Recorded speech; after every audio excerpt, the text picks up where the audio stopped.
I am the Swarm. Author, Quantum Wizard. Chapter 71, Tracking. The battle between the two sides raged on, and Luo Wen was surprised to see that despite the Red Ants' mixed forces receiving continuous reinforcements, they were still being pushed back step by step. The soldier ants of the new species, distinguished by their oversized heads, were tentatively named big-headed ants by Luo Wen.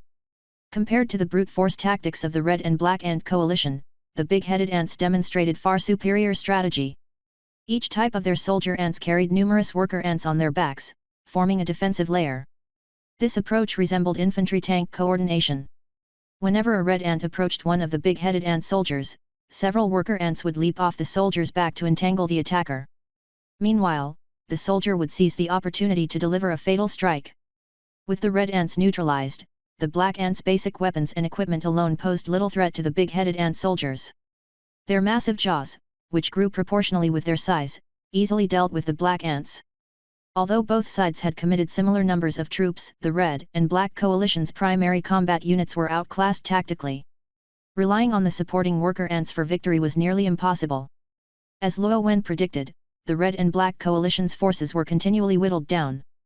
Their casualty ratio was far higher than that of the big-headed ants. The big-headed ants, however, showed no signs of overconfidence. They maintained a steady, methodical advance without rushing for a swift victory. The battle lasted for 2 full days, shifting across several locations. Most engagements ended with the red ant side retreating, leaving behind tens of thousands of corpses. Only once did the red ants manage to ambush a small detachment of big-headed ants, leveraging sheer numbers to secure a victory. Yet, strangely, when the red ants later tried to recover the battlefield, many of the soldier ant corpses were inexplicably missing. The remains of 2 particularly massive soldier ants were nowhere to be found. The missing corpses had, of course, been taken by Luo Wen. Disguised as a rock, he had crept close to the battlefield, selectively scavenged what he wanted, and then retreated with his haul on his back. With 8 long legs propelling him swiftly away, he came and went like a shadow. These gigantic soldier ants were remarkable specimens. Using an ant template to reach such a size must have involved unique adaptations. Now that he had obtained their genes, Luo Wen planned to study them when he had the time. For now, he postponed his return to the brood nest. His priority was to uncover the origins of this newly emerged big-headed ant species. 3 days later, after suffering losses exceeding 100,000 troops, the red ants remained unyielding, unwilling to retreat. But the big-headed ants, satisfied with their gains, chose to withdraw rather than risk overextending themselves. When the red ants gathered a massive force for a decisive battle, they found their opponents had vanished without a trace. The red ants were puzzled, but Luo Wen, who had been monitoring the battlefield closely, didn't miss a thing.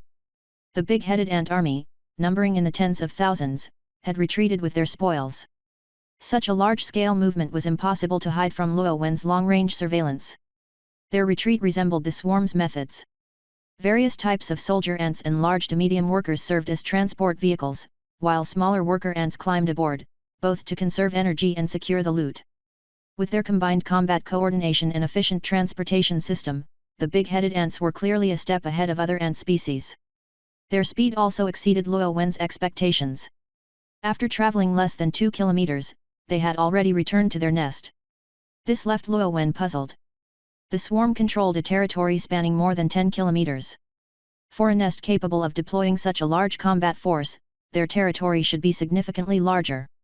Could their territory extend farther in other directions? Luo Wen shook his head. Based on his observations, this species seemed to radiate their territory evenly in all directions. If no unusual factors were involved, their nest should logically occupy the center of their domain. Potential factors included insurmountable barriers like rivers or cliffs, or the persistent disappearance of scouts in a specific area. Could it be because of the red ant nests? Luo Wen quickly dismissed this thought. Given the big-headed ant army's demonstrated strength, they could easily overpower the red ants if they chose to expand.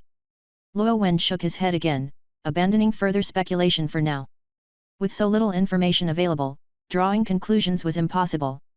Moreover, until the conflict between the red and big-headed ants resolved, the two sides wouldn't directly confront each other. He still had plenty of time. By continuing to observe the big-headed ants, Luo Wen hoped to gather more information for analysis. The big-headed ant nest stood out from other ant colonies, leaving Luo Wen astonished when he first saw it. The nest was a small mound spanning 20 to 30 square meters, with a ring of entrances midway up its slope. The ground around each entrance bore heavy tread marks. The tens of thousands of big-headed ant troops Luo Wen had been following split into several groups, entering the nest through adjacent entrances.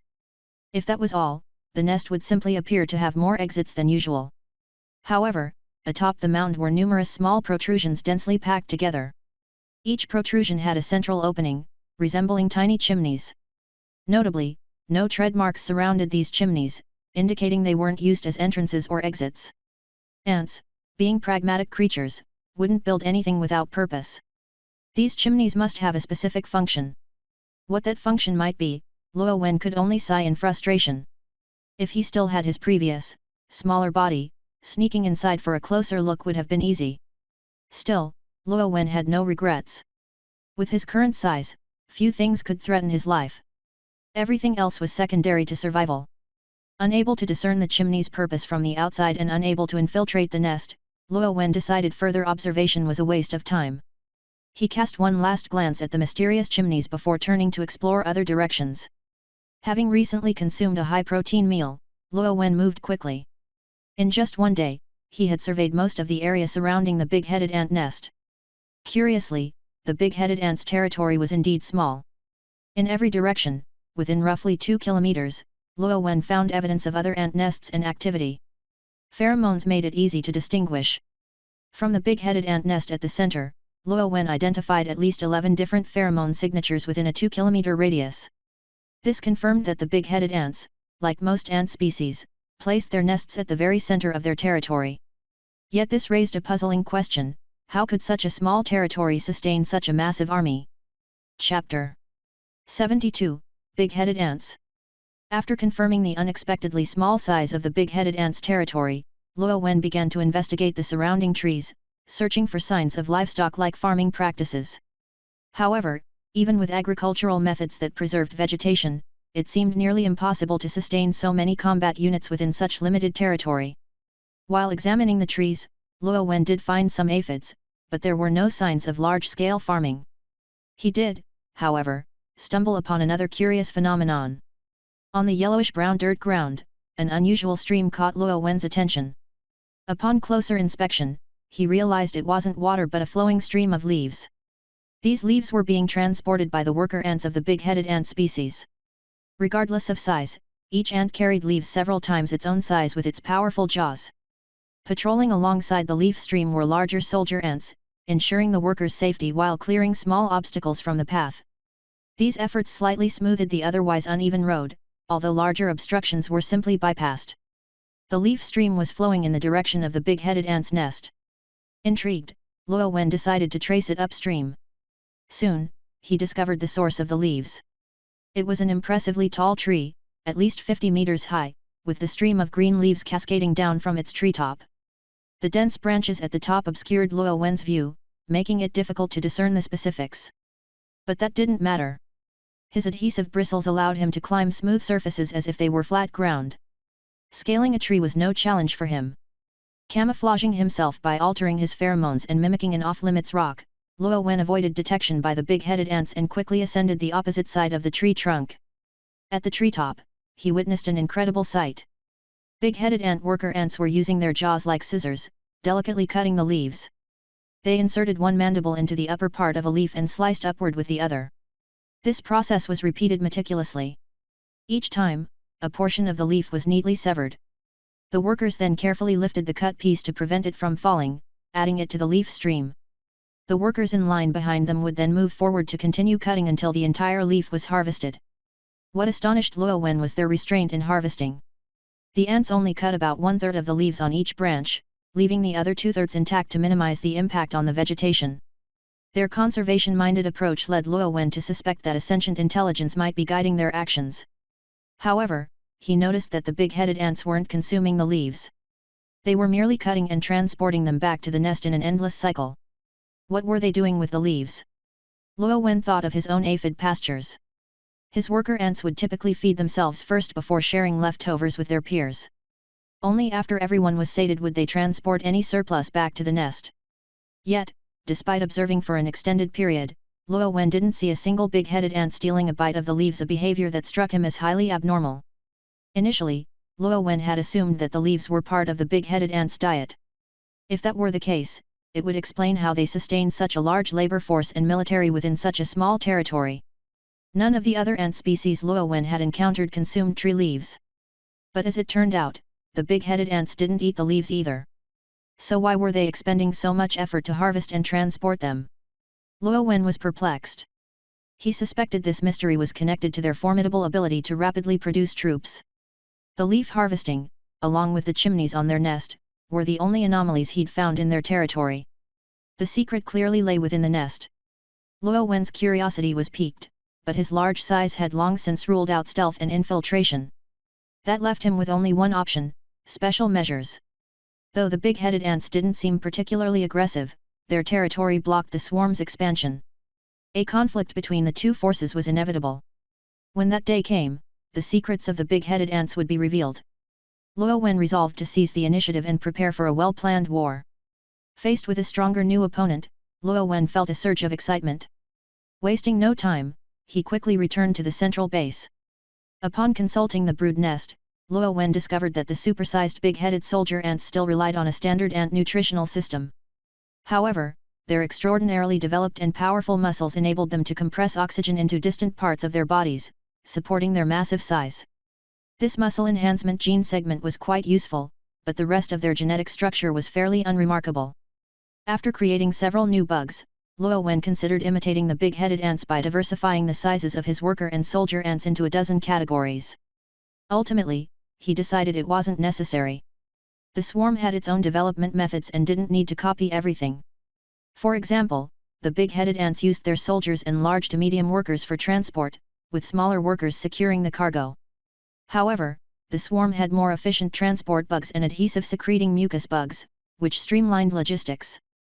As for production, Luo Wen ordered 500 more queen ants, bringing the total to 3,000. Before engaging the big-headed ants, the red ant nest needed to be dealt with, and its territory absorbed. The 500 new queens would produce troops at the front lines initially, before being dispatched to occupy captured territory. A single red ant nest didn't require 500 queens, but when combined with the big-headed ant's territory, it would be just right. This was what Luo Wen called preparation for contingencies. The existing 2,500 queens were all assigned tasks. Over 2,000 of them began producing troops in earnest. The remainder, too far from the northern front lines, focused on transporting resources to closer bases. Time passed, and the newly produced bugs emerged from their cocoons. They, along with a significant quantity of supplies, were steadily transported to the front. A month later, with the Northern Army already stationed, the swarm had amassed 500,000 various soldier ants and over 1.5 million worker ants. Including auxiliary units, the army's total strength reached 2.1 million. This marked the largest military operation in the swarm's history. Luo Wen, fully committed, had elevated the big-headed ant's strategic threat level to the highest priority. As the saying goes, an army marches on its stomach. The 2.1 million strong force represented the swarm's logistical limits. Behind the army were over 2,000 branch bases and 12 million worker ants maintaining the supply chain. Additionally, more than 5,000 transport bugs moved resources continuously to the front lines. Even with these efforts, there were still some material shortages due to the tight time frame. But that didn't matter. Ahead of the army lay a granary. Chapter 73, On the March, 1. Every extra day the army lingered meant more resources consumed. Although a few units had yet to arrive, Luo Wen decided not to wait any longer. The weather that day was favorable, partly cloudy with the tree canopy overhead blocking most of the light and heat, creating perfect conditions for a long-distance march. At Luo Wen's command, over 6,000 transport bugs loaded with a variety of troops and supplies began advancing on their 8 long legs, heading directly for the red ant nest. The scene was nothing short of spectacular. Trees flitted past as Luo Wen led the march from the front of the formation. His role was to navigate for the army, as he had the widest field of view among the swarm at present. Along the way, the army skirted around 2 red ant hunting parties. With the swarm's overwhelming superiority in both numbers and quality, there was no need to engage such minor threats. Luo Wen's strategy was to strike directly at the heart, obliterating the red ant nest first, then dispatching smaller units to clear the territory afterward. As for those 2 hunting parties, the forces following behind would take care of them. 2 hours later, after several breaks for the transport bugs to rest and replenish their energy, the army traversed 2 kilometers of forest and reached a familiar sight, the volcanic crater. Having eradicated red ant nests before, there was nothing novel about the scene. The swarm swiftly encircled the crater. Luo Wen circled near the entrance, using the sensory hairs on his legs to detect vibrations from the underground network of tunnels. He identified the location of the subterranean passageways and extended his claws, his digging limbs, now sharper than ever since their transformation. Piercing through the ground, he punctured several openings into the red ant nest's tunnels. After baiting a few waves of red-black ants to emerge for inspection, the swarm's forces surged inside. Giant mandible soldier ants took the lead, flanked by small soldier ants providing cover. If the enemy numbers were small, the swarm would engage in melee combat. If enemy numbers swelled, they would create a gap for worker ants at the rear to provide ranged support. The swarm advanced methodically. Losses occurred but remained within acceptable limits. The battle dragged on until nightfall. Narrow tunnels restricted movement, preventing the full deployment of the swarm's forces. In fact, less than 1/5 of the army had entered the tunnels. The majority of troops remained outside, where they eliminated 3 returning red ant hunting parties. A force of 1.8 million versus 20,000 was hardly a contest. The rear troops often found the battle over before they could even charge. To be honest, more time was spent cleaning up the battlefield than fighting. The swarm collected all spoils. Insect wars were simple, the victor claimed everything. Enemy and ally carcasses alike were recycled as nutrients for the swarm's growth. Post-battle statistics showed the swarm lost around 20,000 units. Precise enemy losses were hard to calculate due to the tunnel skirmishes, but based on prior experience, the nest likely housed at least 400,000 to 500,000 ants. Even if their numbers had been diminished by the big-headed ants a month ago, they should have replenished somewhat during that time. Luo Wen estimated at least 400,000 had been present, with an additional 45,000 from the 3 hunting parties eliminated outside. As Luo Wen tallied the results, a squadron approached from the distance. This was the swarm's heavy combat units, 200 ultra-giant soldier ants, 500 giant soldier ants, and 2 scorpions. The 2 ant types were based on the big-headed ant soldier template, with minor modifications.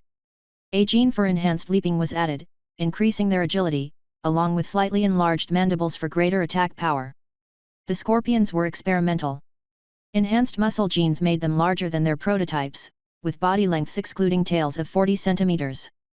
Luo Wen had no specific use in mind for them yet and had only created 2 to test their combat effectiveness in this war against the big-headed ants. Accompanying these heavy units were around 10,000 smaller combat units mounted on their backs, tasked with guarding them. Despite their apparent strength, these heavy units excelled only in duels or mass battles. If caught alone by a red ant hunting party, their venomous stingers could prove fatal. A mishap, such as being surrounded, might even cost them their lives. Previously, their slower pace had prevented them from keeping up with the transport bugs, so Luo Wen had stationed them at the rear for a gradual advance. Clearing out a red ant nest didn't require their involvement, and the pheromone markers left by the main force ensured they wouldn't get lost. When Luo Wen bypassed the 2 hunting parties earlier, he had assigned mobile squads to monitor them. These squads specialized in reconnaissance, harassment, and trap setting. Equipped with standard units and enhanced by scout bugs, spy bugs, and even a queen ant, these squads could carry out more complex missions thanks to the queen's higher intelligence. After leaving the main force, the squads moved ahead of the hunting parties, setting up decoy pheromone trails. These misdirected the hunting parties into wandering in circles, oblivious to the deception. The squads then rendezvoused with the slower-moving heavy units, relaying Luo Wen's orders. As Luo Wen surveyed the spoils carried back by the heavy units, he nodded in satisfaction. The execution of his orders had been commendable. However, a few giant soldier ant corpses caught his eye, clear evidence of losses. Since red ants didn't have such units, their origin was obvious. Furthermore, the escorting units had suffered significant losses, tarnishing the operation's success slightly. Still, the ultra-giants and scorpions remained unscathed, the battle was won, and even the fallen had been retrieved. These heavy units were valuable, walking reservoirs of protein. In times of famine, worker ants would cull them to feed the colony. Losing just one would be a considerable blow for an ordinary nest. Although Luo Wen wasn't in such dire straits, his frugality made him protective of his swarm. The smaller units could be overlooked, but every heavy unit cost enormous resources to cultivate. Losing even one, alive or dead, was unacceptable. Chapter 74, On the March, 2. With the victory secured, the army dispatched several units to sweep up the remaining red ant hunting parties in the area. Over the course of a week, the units returned one after another with spoils of war, officially marking the transfer of this red ant territory into the swarm's possession. From the 500 queen ants accompanying the main force, over 200 were dispatched with their designated guards to establish branch bases at their assigned locations. The remaining queens stayed at the main encampment, some as commanders, while most focused on providing reinforcements to the front lines as needed. Afterward, the swarm rested for a day. Once they had feasted and stored half of the remaining spoils aboard the transport bugs, they set off again. During this time, no big-headed ant scouts were encountered. It seemed that the big-headed ants practiced a form of pastoralism, essentially free-range farming. Once the red ant nests reached a certain population, the big-headed ants would harvest them.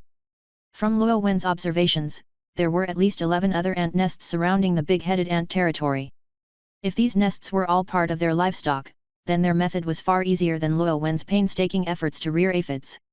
However, this approach only suited species like the big-headed ants, whose ambition for territorial expansion was relatively low. Luo Wen was slightly envious, but he knew this method wouldn't work for him. This time, the swarm avoided a forced march.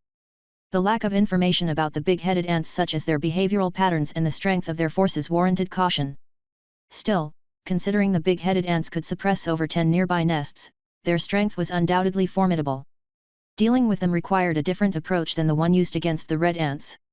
Luo Wen planned to leverage the swarm's superior vision and gradually chip away at their forces while assessing their capabilities. The first target in his mind? The leaf-cutting teams. Using his superior speed, Luo Wen scouted ahead and quickly located a green stream northwest of the big-headed ant nest, a trail of ants carrying freshly cut leaves. The swarm adjusted its course, heading west for a while before veering north. The green stream of ants was happily ferrying leaves when a massive army suddenly intercepted them. The worker ants heading toward the big-headed ant nest panicked and fled in disarray. Luo Wen did not pursue. After all, without anyone to report back, how could he lure the enemy out of their lair?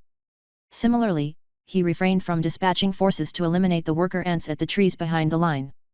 Those workers would inevitably return to their nest, and as long as the swarm blocked their path, they would eventually deliver themselves. The army formed a 20-meter-long line formation, with scorpions, ultra-giant soldier ants, and giant soldier ants leading the charge. Smaller soldier ants swarmed around and on top of them, bolstering their defense. Behind them stood a row of transport bugs, which could utilize their long legs for medium-range piercing attacks to support the front line. The remaining transport bugs positioned themselves on the flanks and at the rear to guard against ambushes. At the center of the formation were mixed groups of worker ants and soldier ants. The worker ants provided ranged support while ensuring that the corpses of allies and enemies alike were swiftly carried to the rear, denying resources to the opponent. As for Luo Wen, despite being the tallest and strongest in the swarm, he chose not to fight on the front lines. The intensity of the upcoming battle was unpredictable, and if the big-headed ants fielded an unexpectedly large force, even a few ultra-giants surrounding him could put his life at risk. Instead, Luo Wen stationed himself at the center of the formation, perched high on his 8 long legs. This vantage point allowed him to command the swarm effectively. Time passed slowly.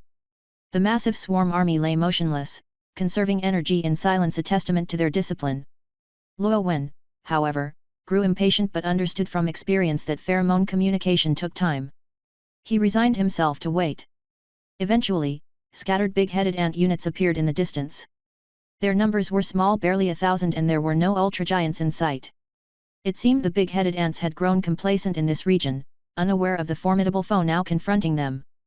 Though his chitin-armored black insect face made it hard to show expressions, Luo Wen deliberately posed with a stern demeanor. His antennae swayed as he issued commands. As the big-headed ants approached the swarm's formation, an ultra-giant soldier ant at the forefront let out a sharp screech and charged, followed by a small squadron. The battle was over quickly.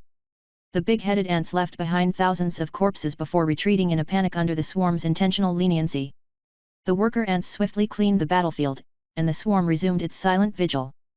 This defeat finally alerted the big-headed ants to the reality of their opponent.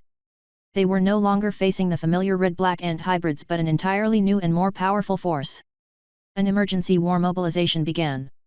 Thanks to their small territory, the big-headed ants could quickly concentrate their forces. Within a short time, they assembled an advance force of over 500,000 soldiers, with reinforcements pouring out of their nest toward the front line. Luo Wen would not allow them time to consolidate. His strategy was to continuously draw out and annihilate their forces incrementally 1,000, 2,000, or 5,000 at a time. However, the big-headed ants deviated from his script. After sending out a small wave, they immediately escalated the swarm's threat level to the highest and mobilized their advance force en masse. Though surprised by their aggressive reaction, Luo Wen did not waver. A head-on clash? Who was afraid? The swarm was more than prepared. As the big-headed ants' advance force reached the battlefield, still unprepared for combat, Luo Wen issued his orders. The line formation advanced, with the center clashing directly into the enemy while the flanks began to encircle them, exploiting their numerical advantage to create localized superiority. Taking advantage of the delay in the big-headed ants' reinforcements, Luo Wen aimed to eliminate their 500,000 strong advance force entirely. There was no probing or hesitation, both sides plunged into a full-scale, heated battle instantly. The big-headed ants relied on their usual tactics, giant units acting as tanks to break enemy lines, supported by smaller units on their backs and flanks.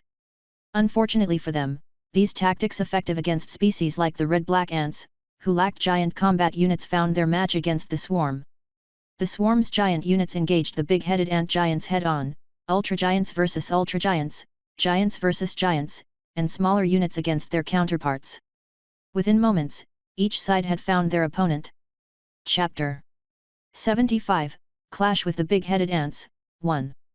Luo Wen painstakingly orchestrated this situation of overwhelming numbers, not for a fair fight, but to crush the big-headed ants decisively.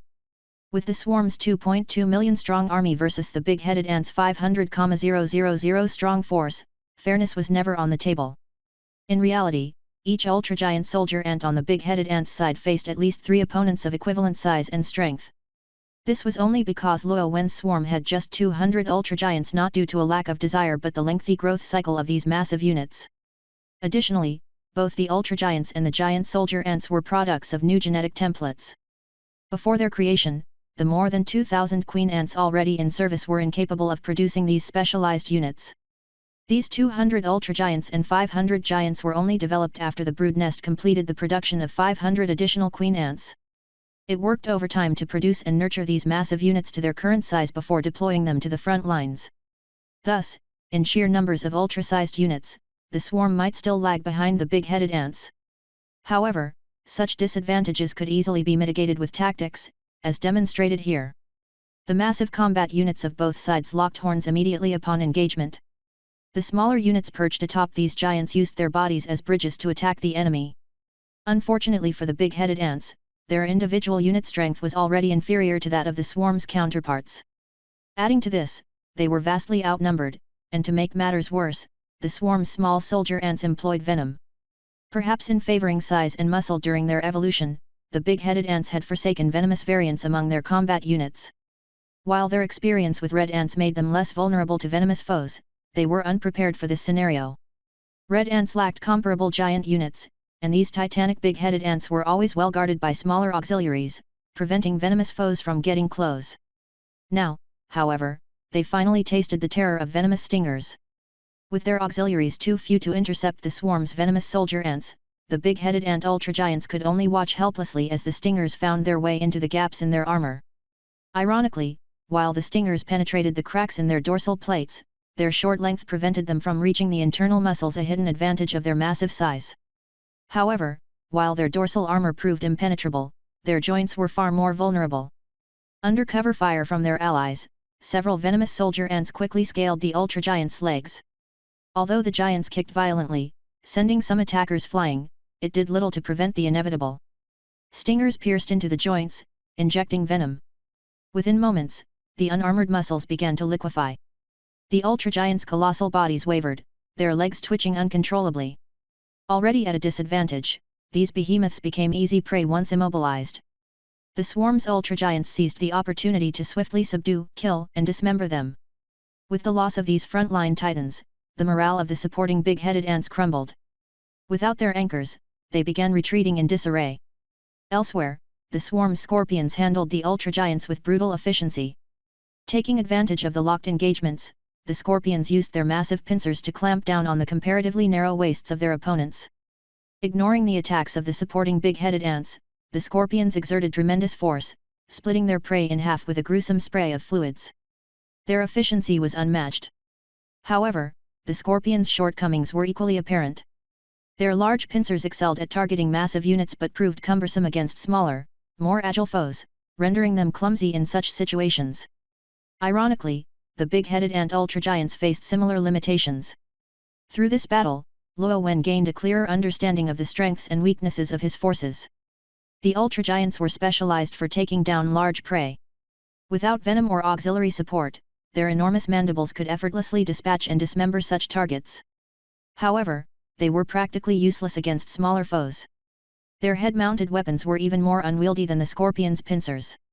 Without assistance from smaller units, they struggled to kill smaller targets efficiently. In short, the ultragiants had very limited utility. Take the current battle, for example. After eliminating the enemy's ultragiants, the swarm's ultragiants were far less effective at clearing out smaller units than even the transport bugs, another large combat unit. The transport bugs, with their powerful and lightning-quick legs, combined with exceptional dynamic vision, were deadly accurate.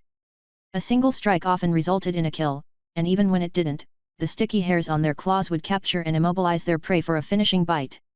Their efficiency was astounding. However, transport bugs struggled against larger combat units, which were rarer. Overall, their cost-effectiveness far surpassed that of the ultragiants. As the saying goes, practice makes perfect. This battle served as a valuable test of the swarm's current unit roster. Luo Wen now had a clearer idea of which units were suitable for development, which should be phased out, and which could be improved. For instance, while the ultragiants might suit the big-headed ants' mode of survival, they were less fitting for the swarm. Perhaps adding adhesive hairs to their joints might address their weakness against smaller units, Luo Wen mused. Despite their low cost-effectiveness, he admired the ultragiants' imposing appearance and considered producing a limited number with improvements. Even as he pondered, Luo Wen kept a close eye on the battlefield. With the big-headed ants' giants nearly wiped out, the swarm's encirclement tightened. Soldier ants climbed atop the remaining ultragiants, spraying formic acid at the center of the battlefield. Well, there's another use for ultragiants. They make great artillery platforms, Luo Wen quipped sarcastically. Meanwhile, the worker ants leapt to the ground, consolidating spoils and finishing off any wounded big-headed ants left behind. Chapter 76, Clash with the Big-Headed Ants, 2. Since the start of the battle, reinforcements from the big-headed ants had been pouring into the battlefield, trying to break the encirclement and rescue their trapped vanguard forces. As a result, the swarm's units that had flanked the big-headed ants' vanguard now faced a pincer attack, coming under immense pressure. However, as the swarm's encirclement tightened, it freed up a significant number of troops. Following Luo Wen's commands, these units rapidly repositioned to support their beleaguered allies at the rear of the encirclement. With the reinforcements bolstering the swarm's rear, the situation, which had been on the verge of collapse, stabilized once again. Deprived of the cover and protection provided by their giant combat units, the worker ants of the swarm fully utilized their formic acid sprays, devastating the big-headed ant vanguard. To expedite the victory, Luo Wen even ordered the transport bugs stationed on the flanks to join the fray. The forces hidden within the big-headed ant nest were astonishing. As time passed, the number of reinforcements surged, soon reaching 1 million. The swarm's interception units suffered heavy casualties, forcing Luo Wen to deploy a portion of the worker ants to unleash a round of long-range saturation attacks, temporarily repelling the big-headed ant reinforcements. This brief reprieve allowed the swarm's defensive units to catch their breath. They gnawed on the carcasses around them, replenishing their energy. Within the encirclement, the battle was nearing its end, with only tens of thousands of big-headed ants stubbornly resisting. Unfortunately for them, their resistance was futile. Half an hour later, a big-headed ant was dragged down by several worker ants, immobilized, and subsequently executed by a giant mandible soldier ant. Its death marked the total annihilation of the big-headed ant vanguard. Meanwhile, the swarm's defensive units had re-engaged with the big-headed ant reinforcements in a fierce and bloody battle. The reinforcements had now grown to 1.5 million, with more troops continuously arriving from the rear. It was unimaginable how a single big-headed ant nest could sustain such a massive force. For perspective, the swarm's total numbers reached 15–16 million, but they were dispersed across nearly 2,800 bases. Due to the rapid pace of expansion, most of these bases were far from fully populated. While a single red ant nest could support a population of over 1 million, a large portion of that force was typically deployed in hunting parties. As Luo Wen observed the enemy's movements, another 100,000 reinforcements joined the fray, bringing the total to 1.6 million. Adding in the already obliterated 500,000 vanguard forces, the big-headed ants' numbers exceeded 2 million. Judging by the unending black stream of reinforcements snaking toward the battlefield, their reserves were far from depleted. Initially, Luo Wen had planned to eliminate the vanguard before turning his attention to the reinforcements. Now, however, he hesitated. The swarm's victory over the 500,000 vanguard force had come at a steep cost. Despite their numerical superiority and ranged firepower, the battle was a direct confrontation with little room for tactical maneuvering. The result? Over 60,000 casualties, most of them soldier ants. Considering that the swarm had only deployed 500,000 soldier ants for this campaign, losing over 10% of them in one engagement was a significant blow. Meanwhile, the interception lines continued to suffer heavy losses. Apart from 300,000 worker ants left behind to clean up the battlefield, all other units had been committed to the fight. As the big-headed ant reinforcements swelled, the forces on both sides were nearing parity. While the swarm maintained an advantage thanks to their formic acid and venomous stingers, these resources were finite. Once depleted, the battle would devolve into brutal melee combat. At that point, although the swarm's units had slightly superior individual combat power, their lack of reinforcements would become a critical weakness. Victory might come at an unsustainable cost, and defeat would be catastrophic. The millions of corpses on the battlefield would be claimed by the victor, fueling their growth. Given the current rate of big-headed ant reinforcements, the chances of a swift victory were slim. A change in strategy was imperative. With a plan in mind, Luo Wen issued new orders. The transport bugs began withdrawing from the battlefield. With the help of worker ants and mucus bugs, the spoils of war were swiftly packed and loaded. Next, the worker ants still holding reserves of formic acid unleashed their remaining stock in a massive, synchronized attack. The collective strike of over 1 million worker ants created a devastating acid rain, forming a corrosive barrier along the battlefront. The torrent of acid dissolved scores of big-headed ants and melted the battlefield into a quagmire. Many ants, panicked by the loss of their antennae, retreated chaotically, further disrupting their formation. Seizing this opportunity, the swarm quickly eliminated the remaining enemies within reach and began a rapid retreat. To save time and reduce their burden, the swarm abandoned the corpses littering the battlefield. After retreating a safe distance, the giant combat units led the way while smaller units orderly climbed onto the transport bugs. Once loaded, the swift-legged transport bugs easily caught up with the ultra-giant soldier ants. A rear guard of over 1,000 spy bugs and a few transport bugs stayed behind to disrupt the pheromone trails left by the swarm, preventing the big-headed ants from following their retreat.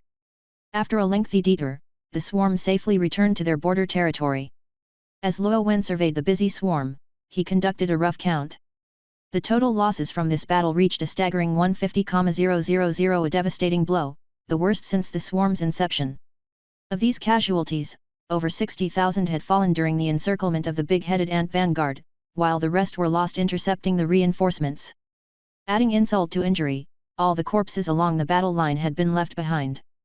The losses included 11 ultra-giant soldier ants and over 50 giant soldier ants.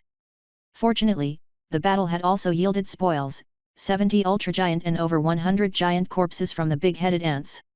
However, transporting these trophies proved cumbersome, so Luo Wen had buried them near the battlefield, camouflaging the area to avoid detection. While the swarm had suffered greatly, the big-headed ants had fared worse, losing at least 700,000 troops. Now, Luo Wen's priority was to deny the enemy any opportunity to regroup. He planned to keep up the pressure, continuously depleting their resources before they could convert their spoils into reinforcements. Of course, Luo Wen wasn't afraid of a production race. Did the big-headed ant nest have 3,000 queen ants hidden away? Unlikely. What truly spurred his urgency, however, was the spoils of war, particularly the ultra-giant corpses. He had to reclaim them before the big-headed ants could digest their bounty. Chapter 77, Clash with the Big-Headed Ants, 3. Over the next 2 days, reinforcements from the rear steadily arrived, bringing the swarm's numbers back above 2.2 million. Meanwhile, the worker ants' acid reserves and the soldier ants' venom sacs were fully replenished. Thus, the swarm once again embarked on their grand march. Although only 2 days had passed, the big-headed ants had resumed their orderly foraging activities. To Luo Wen's surprise, he discovered another green stream flowing through the forest. Marveling at the audacity of the big-headed ants, Luo Wen wasted no time intercepting the stream. This time, however, the big-headed ants were prepared. They immediately launched an all-out response, mobilizing an advance force of over 1 million troops from their nest. This advance force was twice the size of their previous vanguard. Luo Wen knew it would be wishful thinking to wipe out such a force in a short time. Engaging them head-on risked entanglement, leaving the swarm vulnerable to encirclement by the big-headed ants' seemingly endless reinforcements. Such a scenario would spell doom for the swarm, feeding the big-headed ants' expansion. Luo Wen had no intention of aiding the enemy and had anticipated this situation before arriving. He ordered the large combat units to retreat first, while the soldier ants pursued the leaf-carrying worker ants, hunting them down along the trail. Previously, these worker ants had been spared as bait to lure reinforcements. Now, with a change in tactics, they were fair game. Every bit of attrition helped. With tasks delegated, the respective units departed in an orderly fashion. Left behind were the transport bugs and the worker ants riding on their backs. Today, they would be the stars of the battlefield, showing the big-headed ants what mobile warfare and cavalry tactics looked like. As the big-headed ant forces approached, the transport bugs began to move. With their long legs and swift pace, they maintained a constant distance of about 20 centimeters from the big-headed ant forces, a deceptively short but entirely safe gap. As noted before, ants relied heavily on their antennae for communication and perception, being almost blind. Outside their antennae's range, they could only sense vibrations to detect other creatures. However, with an army of over 1 million ants moving together, vibrations became indistinguishable, rendering this sense ineffective. The transport bugs capitalized on this by staying just out of reach. At this 20-centimeter range, the worker ants riding atop the transport bugs began their assault. Elevated by the transport bugs, their acid sprays easily covered a distance of 1 meter. In preparation for this operation, Luo Wen had increased the number of transport bugs at the front line. Previously, each bug carried about 500 worker ants, forcing them to pile up into an ant hill. The bottom layer bore immense pressure, limiting movement during high-speed maneuvers to avoid collapse. With more transport bugs now available, each only needed to carry around 200 worker ants, significantly reducing pressure. This allowed the top layer to adjust into a firing formation. Atop each ant hill, 20 to 30 worker ants assumed the ideal acid spraying stance, secured in place by their companions below. Streams of acid shot into the big-headed ant army. Once their acid reserves were depleted, these worker ants retreated to the lower levels, making way for fresh replacements to take their place. Thus, another volley of acid streams began. The disaster for the big-headed ants had begun. The synergy between the transport bugs and worker ants turned them into mobile artillery units. Acid rained down from above, requiring no precision, only general direction. Within 10 minutes, the 150,000 worker ants had emptied their acid reserves, wreaking devastating havoc. The outer edges of the big-headed ant formation were heavily damaged, with countless ants injured.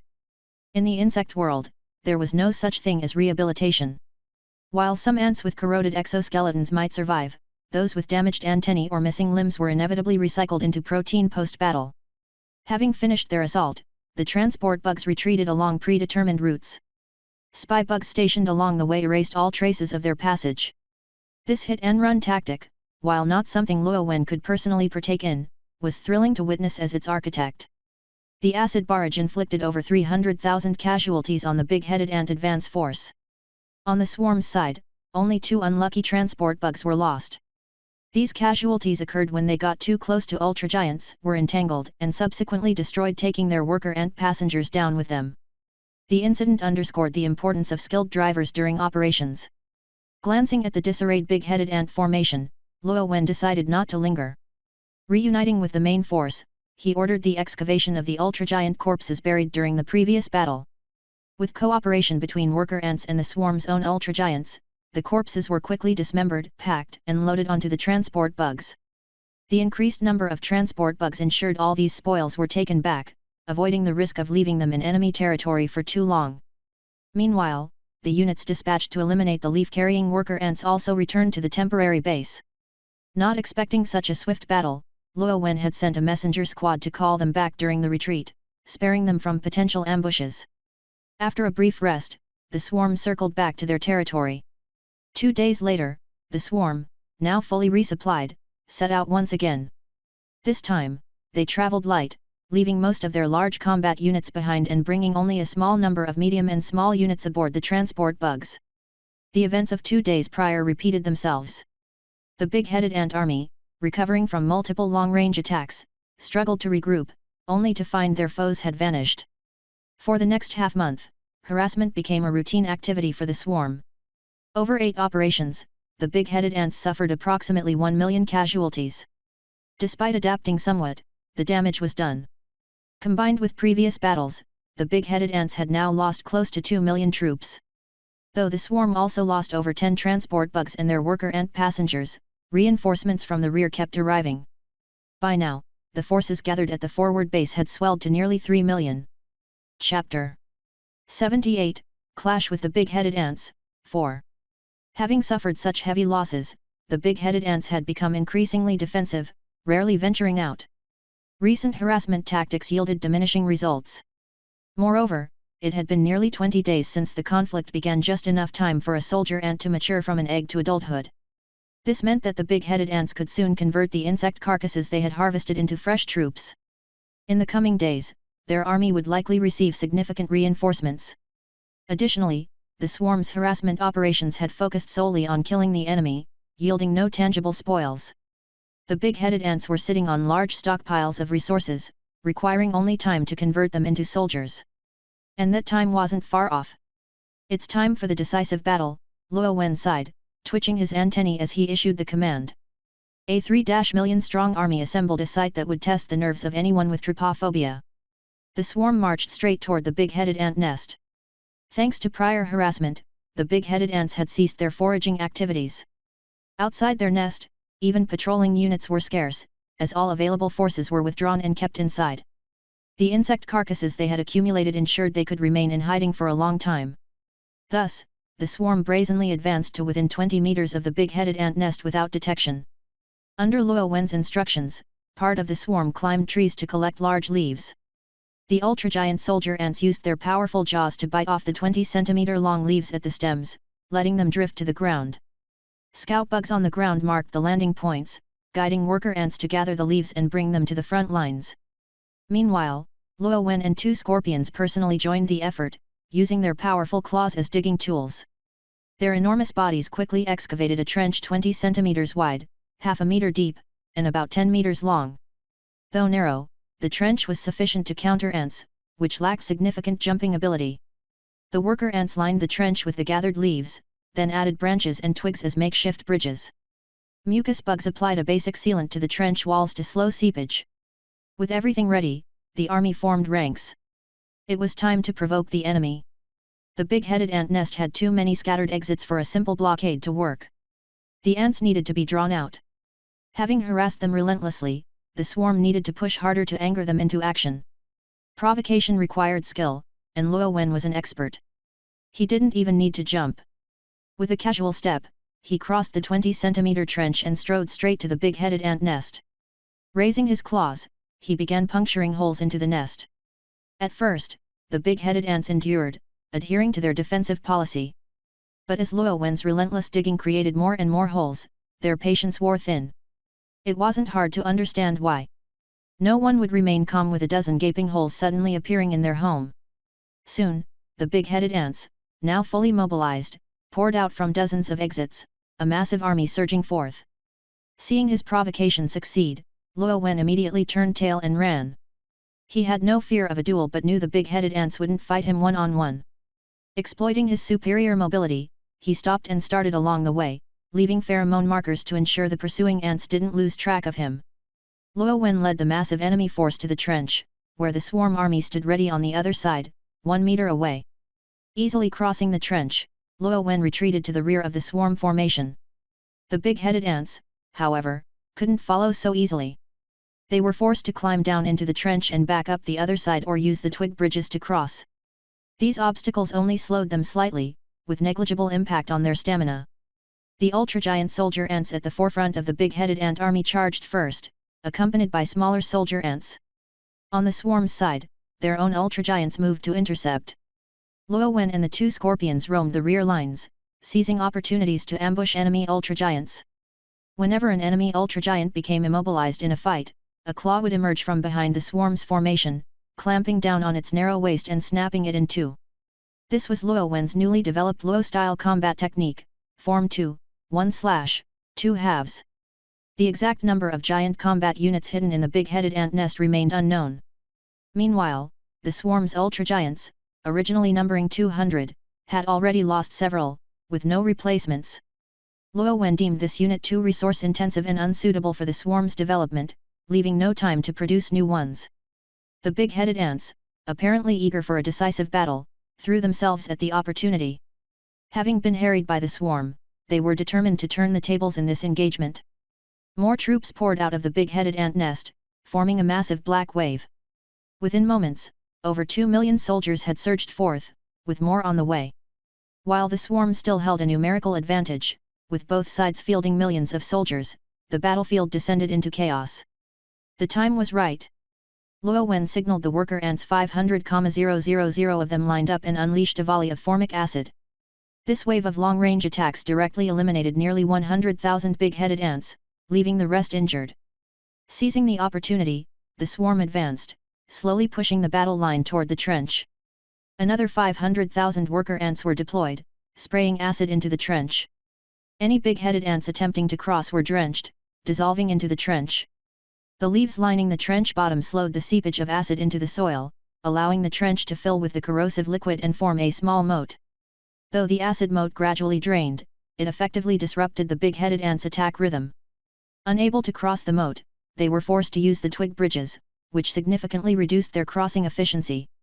As a result, a bottleneck formed, isolating over 500,000 big-headed ants already engaged with the swarm from their reinforcements. Weakened by acid, these isolated forces were vulnerable. This carefully orchestrated moment was Luo Wen's golden opportunity. The swarm unleashed their full might, aiming to annihilate the isolated enemy forces as quickly as possible. Chapter 79, Battle against the Big-Headed Ants, 5. The acidic solution in the trenches gradually drained and dried up. The number of big-headed ant troops was also steadily decreasing. Although reinforcements sporadically arrived on the battlefield via the bridge, their numbers were negligible. By the time the main forces of the big-headed ants crossed the trench to rejoin the battle, the original force of over 500,000 had dwindled to fewer than 100,000. As reinforcements arrived, the swarm troops fought and retreated. Once the number of big-headed ant troops crossing the trench reached a critical level, the same tactics were employed again. Through 2 cycles of attrition, the big-headed ants lost around 1 million soldiers. Unfortunately, the worker ants of the swarm had exhausted their reserves of acidic solution and could not repeat the tactic a third time. Luckily, no further reinforcements emerged from the big-headed ant nest at this point. The forces on the ground appeared to represent their entire remaining reserves. Luo Wen estimated their numbers to be around 4 million. The swarm, having lost approximately 100,000 troops during the 2 bouts of attrition, was left with around 2.9 million soldiers. 2.9 million versus 4 million. Considering the numerous miniature combat units among the big-headed ants, the battle would still be a tough one. The next stage would be a head-on confrontation. The fighting was fierce. Luo Wen even joined the fray personally. As a unique colossus on the battlefield, he could kill numerous big-headed ants simply by smashing his massive pincers into the ground. However, this move was indiscriminate and risked injuring his own troops. But such concerns were a luxury he could no longer afford. Leveraging the advantage of his long arms, he did his best to avoid friendly fire. Meanwhile, soldier ants swarmed over his body, defending his blind spots, like his back. Every time Luo Wen's pincers struck, a few agile enemies would climb up his limbs. At these moments, the soldier ants on his body would deal with the intruders. The big-headed ants, to their credit, refrained from employing underhanded tactics like poisoning, which minimized their threat to Luo Wen. Of course, this was only true for small numbers of them. The battle lasted a full day and night, a clash devoid of strategy, fought purely with brute force. In the end, the swarm barely eked out a victory. Luo Wen surveyed the battlefield. Of the swarm's giant combat units, only a single giant scorpion remained, all others had perished. The soldier ants and worker ants had also been decimated, leaving few survivors. Out of 10,000 transport bugs, the more agile and sharp-eyed among the swarm, over 3,000 had died. Additionally, another 2,000 had suffered irreparable injuries that hindered their mobility. Since the swarm did not sustain creatures with no value, these would be recycled. After accounting for losses, of the original 2.9 million troops, fewer than 100,000 remained. Most of these survivors were non-combatant functional units, such as 5,000 mucus bugs. The battlefield was strewn with corpses, a small area bearing the remains of nearly 7 million insects. Although his forces were decimated, Luo Wen felt no regret. Victory was all that mattered, the winner would claim everything. With the corpses left behind, the swarm's 3,000 queen ants would need only one growth cycle to replenish the army, perhaps even surpassing its former strength. Meanwhile, the big-headed ants had lost over 7 million troops. How their nest sustained such numbers was a mystery, one that had lost its protectors and awaited Luo Wen to uncover. Still, Luo Wen did not immediately excavate the nest. Although the big-headed ants had been defeated, no one could predict what might remain within their lair. After such an exhausting battle, his forces were severely depleted. Since the nest would not run away, his immediate priority was to process the spoils of war. Luo Wen ordered his remaining troops to guard the battlefield while he, despite his exhaustion, returned to the forward base. He dispatched multiple scout bugs to all nearby bases, ordering each to send half of their forces for reinforcements. Without resting, Luo Wen then rallied the 200 queen ants and all other remaining bugs from the outpost, a group of roughly 50,000 to 60,000, and rushed back to the battlefield. Fortunately, the battlefield had remained undisturbed during their absence. The outpost forces, mainly composed of burrower ants, were put to work immediately. They, along with the surviving giant scorpion, excavated a temporary shelter. The queen ants began processing the corpses scattered across the field, laying eggs directly. Over the next 2 days, as reinforcements streamed in from rear territories, the swarm's numbers swelled back to 500,000. Tirelessly, the bugs cleaned the battlefield, transporting most of the spoils back to their territory. A smaller portion was left on site for the queen ants to consume. With his forces replenished, Luo Wen regained his confidence. At his command, the swarm surrounded the big-headed ant nest. The nest had numerous exits and an abundance of mysterious openings at the top. Unwilling to disperse his troops, Luo Wen simply selected one entrance and ordered his forces to advance while he waited outside. The operation progressed smoothly. The big-headed ants had indeed depleted their forces. The swarm encountered minimal resistance inside the nest, as evidenced by their negligible casualties upon emerging. In addition to capturing the queen ant of the big-headed ants, the swarm also retrieved some peculiar items. One of these was a mass resembling chewed leaves mixed with saliva, then dried.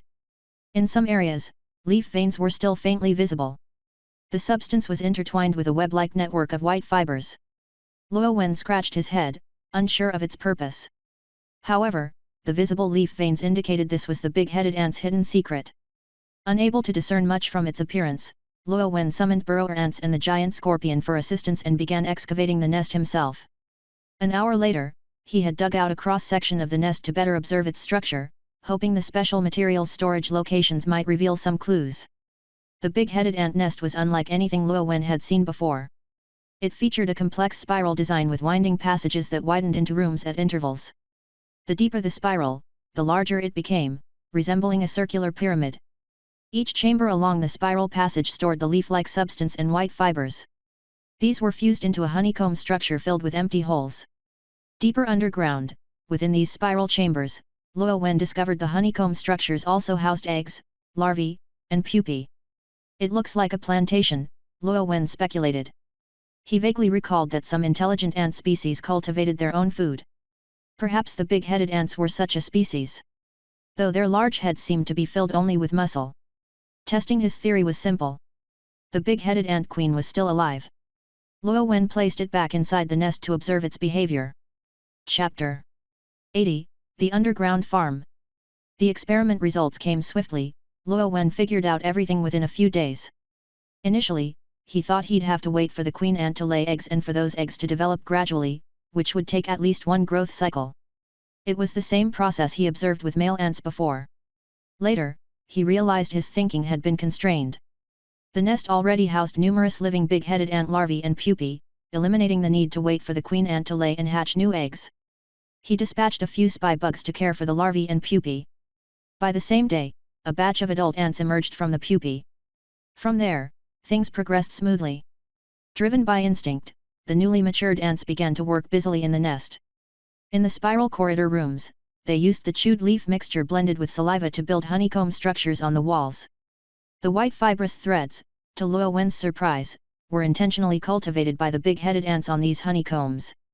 The leaf mixture acted as a fertilizer, while numerous tiny worker ants meticulously examined the fibers within the honeycombs, occasionally removing debris as if they were weeding.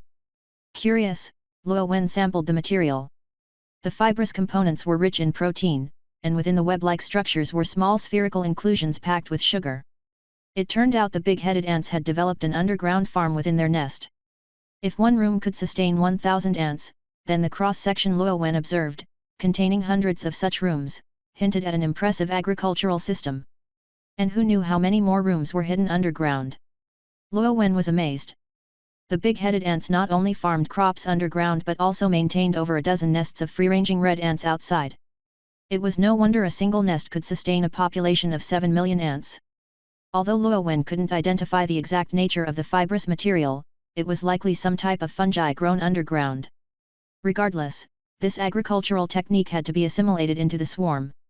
Not only would it diversify the swarm's production system and fill the gap in farming capabilities, but it would also allow Luo Wen to enjoy safe, sweet sugar. Having uncovered the secret behind the big-headed ant's ability to multiply rapidly, Luo Wen ordered the queen ant to be protected and confined. Then, he rushed back to the brood nest under cover of night to update the genetic library. He began by producing 500 new generation queen ants. Although Luo Wen wasn't sure if the worker ants could learn to cultivate the fungi, it was worth trying. The new queens would lay eggs modeled on the big-headed ants' genetics, creating worker ants specifically for farming.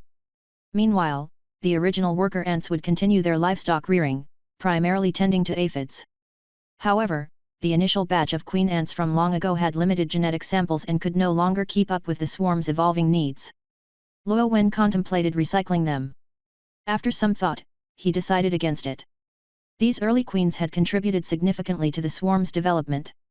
Instead, he resolved to send a new queen to the old base to bolster its resources. The elderly queen would be retired, left to live freely. With their longer lifespans, queens consumed minimal resources if they weren't laying eggs. With the brood nest's tasks arranged, Luo Wen didn't linger. He hurried back to the riverbank, where he had previously discovered unusual aquatic life but had been distracted by the campaign against the big-headed ants. Now that the big-headed ants were dealt with, it was time to investigate the river anomaly. Returning to the location, Luo Wen began scouting the surrounding area. However, as days passed, the mysterious aquatic creatures failed to reappear, like fleeting phantoms. Unwilling to give up, Luo Wen abandoned the immediate area and continued searching along the riverbank to the north. A week later, Luo Wen had yet to find anything in the river. However, persistence paid off when he stumbled upon an unexpected discovery at a small pond near the riverbank. This pond, about half a meter deep and spanning only a dozen square meters, seemed to have formed when the barrier between the river and a shallow pit was breached by water flow. River water had seeped into the pit, creating the murky pond. The pond, stagnant and poorly circulated, was choked with aquatic plants and floating debris such as leaves and grass. From a distance, it was nearly invisible. This was Luo Wen's third time passing by.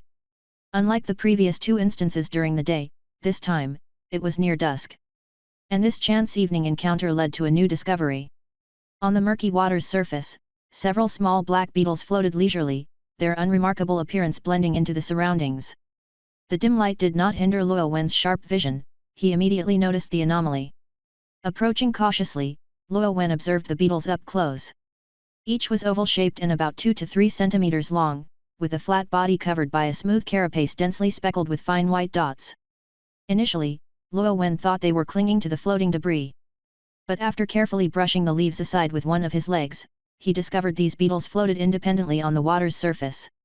Tiny and boat-like, they glided across the surface, capturing Luo Wen's interest. Reaching out cautiously with his leg, he extended the sticky hairs of his claw and easily caught one.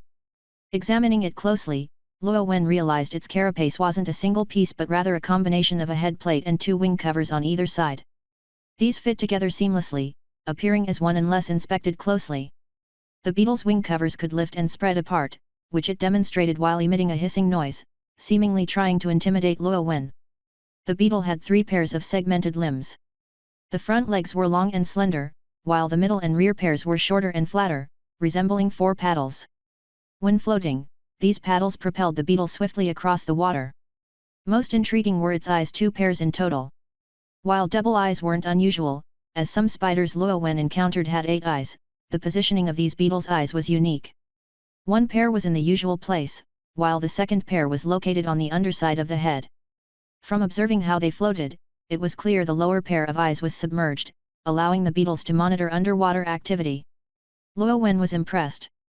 If surface vision isn't enough, grow underwater eyes. Animals truly are pragmatists. Now, these beetles and their genes belonged to him. With their traits, he would soon have specialized waterborne units.